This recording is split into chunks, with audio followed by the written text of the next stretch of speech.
Quando nós vemos o Senhor no templo, existem uns detalhes muito interessantes e muito importantes. E eu vou sugerir agora, se vocês lerem a coleção do Pentateuco, de Mackintosh, C.H. Mackintosh, o Pentateuco, ela existe para vender em formato impresso no Depósito de Literatura Cristã, ou Boa Semente, acho que é boasemente.com.br.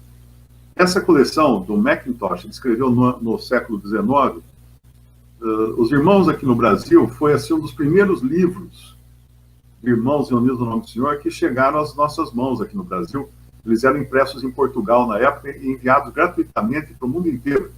Hoje eles são vendidos por essa editora de Diadema, chamada Depósito de Literatura Cristã. Mas eu sugiro a leitura dessa coleção. Essa coleção é fantástica. É um tesouro inesgotável. O Mackintosh, ele era um professor, por profissão, né? Ele dava aula para criança. Então, ele tinha uma habilidade muito grande para ensinar. E o Pentateuco, às vezes você pensa assim, mas o Pentateuco, né, vai ser uma leitura chata. Não, não é. De maneira nenhuma, porque ele leva você a viajar pela Bíblia inteira. E ele vai mostrar tudo o que aquilo representava em termos da pessoa de Cristo. Então, quando você vai viajar com ele pelo deserto, tem lá o tabernáculo, a arca, o altar, o castiçal, a mesa dos pães, a cortina, né, o véu que separava o Santíssimo Lugar. Cada coisa tem um significado que se cumpre em Cristo, que se cumpre em Jesus. Então, é impressionante a riqueza de detalhes. Era como se ali ele estivesse montando um Lego, né? E cada pecinha desse Lego vai representar alguma característica de Cristo, que hoje nós temos, né? Hoje nós temos o Lego montado já, todo o cenário montado. Por isso que lá em Colossenses, quando Paulo escreve em Colossenses capítulo 2, no versículo 16, ele fala assim: portanto, ninguém vos julgue pelo comer, porque comida fazia parte da lei judaica, né? da lei mosaica, ou pelo beber, ou por causa dos dias de festa, que realmente a lei tinha diversas festas, diferentes memoriais, diferentes celebrações, ou da lua nova, ou dos sábados, que era um ponto marcante da lei, que são sombras das coisas futuras, mas o corpo é de Cristo. O que quer dizer? O que ele quer dizer com esse o corpo é de Cristo? O cerne dessas coisas é Cristo. O miolo de tudo isso é Cristo. Então, quando nós olhamos para todas aquelas coisas do Antigo Testamento, aquela parnafernália, de objetos e rituais e sacerdotes e vestes, cada pedrinha da veste sacerdote tem um significado. Tudo aquilo representava Cristo em diferentes aspectos. Então, se você tinha um sacerdote lá no templo, como aqui nós vamos ver agora, que o Senhor Jesus está no templo, né? Há um sacerdote hoje por nós, na presença de Deus. O sacerdote é aquele que faz intermediação entre o homem e Deus. E esse sacerdote, para nós, hoje, é o próprio Senhor Jesus. O próprio templo, ali quando você vê, o Senhor, quando fala assim, e Jesus subiu a Jerusalém e achou no templo, ele entrou no templo, e isso aí, por mais impressionante que possa parecer, era o templo entrando no templo. Era o templo entrando no templo. Porque mais no final dos evangelhos, o Senhor Jesus vai falar: derribai esse templo e eu reedificarei 3 dias. Mas ele falava do templo do seu corpo. Percebe? E ali então está o templo dentro do templo. E ele próprio vai falar: a casa do meu pai, ele vai falar agora nessa passagem de João 2, não façais a casa de meu pai casa de venda. Ali estava a casa do pai. Ali havia um candelabro que tinha a ver também representação de Cristo. Havia os pães da proposição, e nós sabemos que o Senhor Jesus é o pão vindo do céu, e o candelabro para iluminar, ele é a luz do mundo, o Senhor Jesus é a luz do mundo. Havia uma grande cortina que impedia a entrada do cidadão comum até o Santo dos Santos, onde havia a arca. Essa grande cortina foi rasgada depois, quando o Senhor morre na cruz, ela se rasga de cima e embaixo, ou seja, Deus, de cima e embaixo, abriu o caminho para que o homem comum entrasse na presença de Deus. E ali só podia entrar o sacerdote, o sumo sacerdote, uma vez por ano, levando uma bacia de sangue. Havia os sacrifícios também no templo, com sangue, com animais, e esses animais eram sacrificados, eram queimados do lado de fora da casa grande do templo, né? Tinha lá como se fosse uma grande grelha, onde queimavam, então, os sacrifícios, os holocaustos, eram queimados ali os animais. Então, todos os detalhes, todas as pedrinhas, as vestes,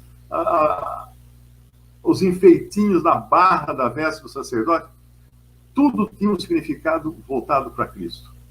E é lindo você busque aprender isso. É muito importante aprender isso. Tem sites também na internet que explicam essas coisas.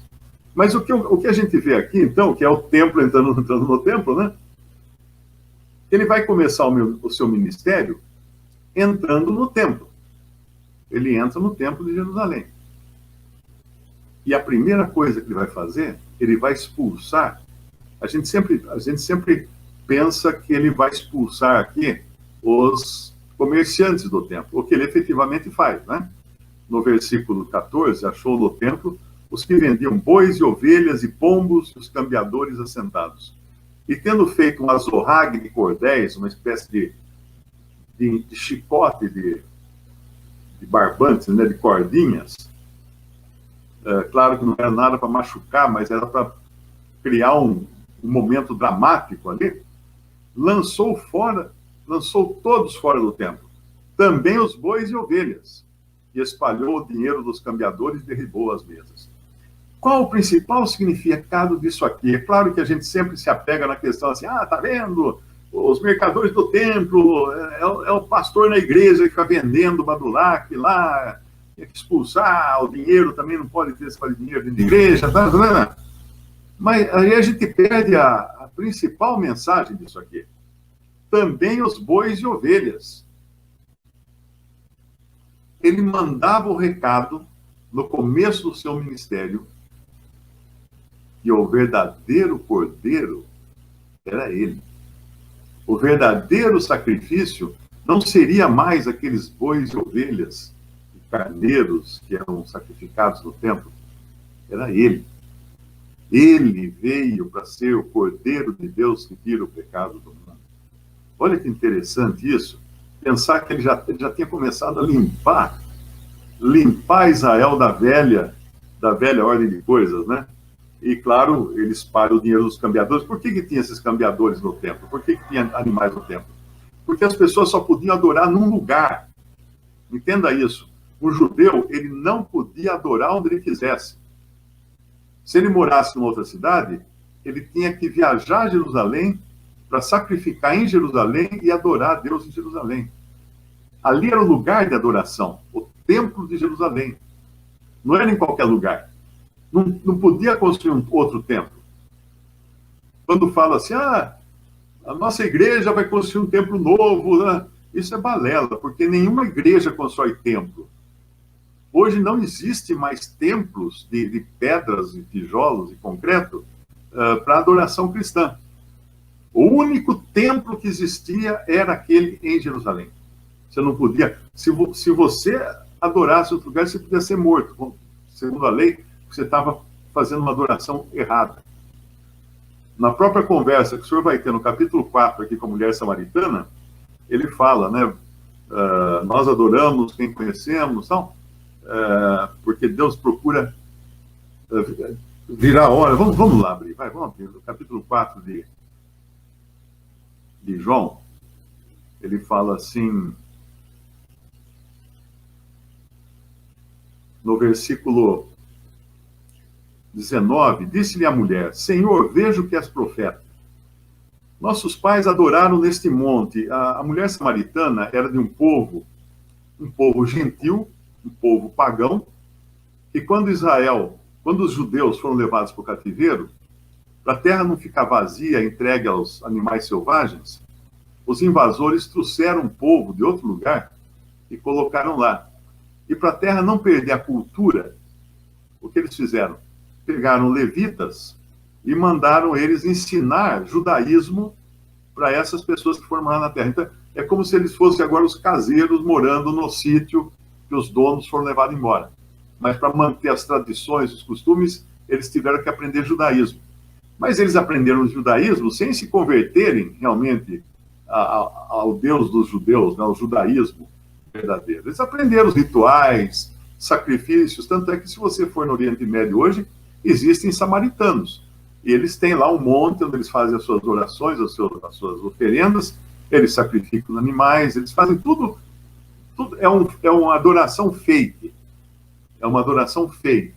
Não é original que Deus deu aos judeus, aos israelitas, né? E aqui ele está, então, conversando com essa mulher, que é samaritana, ela fala, nossos pais adoraram nesse monte. E vós dizeis que em Jerusalém é o lugar onde se deve adorar. Disse-lhe Jesus, mulher, crê-me, que a hora vem em que nem neste monte, nem em Jerusalém adorareis o Pai. Vós adorais o que não sabeis, nós adoramos o que sabemos, porque a salvação vem dos judeus. Mas a hora vem, e agora é, em que os verdadeiros adoradores adorarão ao Pai em espírito e em verdade, porque o Pai procura tais que assim o adorem. Deus é espírito e importa que os que o adoram, o adorem em espírito e em verdade. Ele mostrava ali que aquela adoração no templo de Jerusalém, isso sem falar da adoração dos samaritanos, que era totalmente falsa, né, errada. Mas a adoração no templo de Jerusalém, que era correta, segundo as ordenanças do Antigo Testamento, das Escrituras, ela cessaria. Porque Deus agora iria buscar adoradores que o adorem em espírito e em verdade. Na realidade, ele não ia buscar apenas adoradores, porque o ser humano é, por si só, um adorador. Se ele não adorar o Deus verdadeiro, ele adora um pedaço de pau. Se ele não conhece a verdade, ele adora um sistema humano. Ele adora o sistema humano, ele é adorador de sistemas humanos. É adorador de ídolos da música popular. Alguma coisa ele vai pôr para adorar. Alguma coisa, porque a natureza do homem é de ser adorador. Só que adora errado, né? O Senhor iria buscar adoradores que adorassem em espírito e verdade. Então, a partir dali, da criação da igreja, depois, em Atos 2, às vezes o pessoal fala assim, mas lá os discípulos iam no templo de Jerusalém, então, iam, porque ali eles estavam em transição, eles não tinham entendido ainda o que era a igreja, porque a igreja se foi revelada depois ao apóstolo Paulo, que nem havia se convertido no começo de Atos, a igreja foi formada, mas os próprios judeus não sabiam o que era aquilo que tinha acontecido. Na cabeça deles, aquilo era um reavivamento de Israel. Mas quando vem Paulo e recebe esse mistério, né, do corpo de Cristo, aí os cristãos não vão mais ao templo. Eles foram nos primeiros dias da igreja, mas depois não vão mais. Porque eles entendem que não é mais lá o lugar onde Deus colocou para adorar. E como alguns ainda insistiram com isso, o que o Senhor permitiu? Que no ano 70 o templo fosse destruído. Para não ficar nenhum lugar físico na face da terra para adoração ao Deus verdadeiro. Se você perguntar assim, onde é o lugar de adoração hoje? O lugar de adoração hoje é o nome de Jesus. Porque ele falou isso em Mateus 18, onde estiverem 2 ou 3 reunidos em meu nome, ou para o meu nome, aí estarei eu no meio deles. Então, o nome é o lugar. Mas tem aquele templo ali na esquina, não sei o que, aquilo é uma construção. Entendeu? O nome é o nome é o lugar, porque o nome é o que identifica as pessoas que estão debaixo daquele nome. Era assim também em Israel. Porque lá no Antigo Testamento, Deuteronômio, Deus falou que encontraria um lugar onde ele ia colocar o seu nome. E era lá que eles tinham que adorar. E realmente foi isso que ele fez. Só que havia também toda a questão física exterior, visível. Porque a adoração do Antigo Testamento era uma adoração feita para o homem natural, o homem não cristão, o homem exterior. Então, tudo era exterior. Então, você tinha um sacrifício, realmente tinha um boi, tinha uma ovelha, tinha um carneiro, tudo exterior. Tinha as roupas, tinha as vestes dos sacerdotes, tudo exterior. As músicas, tudo exterior. Os instrumentos musicais, tudo exterior. Era uma adoração que envolvia a carne, envolvia o corpo físico da pessoa. Hoje, um cristão tem o privilégio de poder sentar numa cadeira e adorar a Deus, sem fazer nada. Porque não é mais uma adoração que precise de elementos artificiais para criar alguma coisa, criar um momento, criar, né?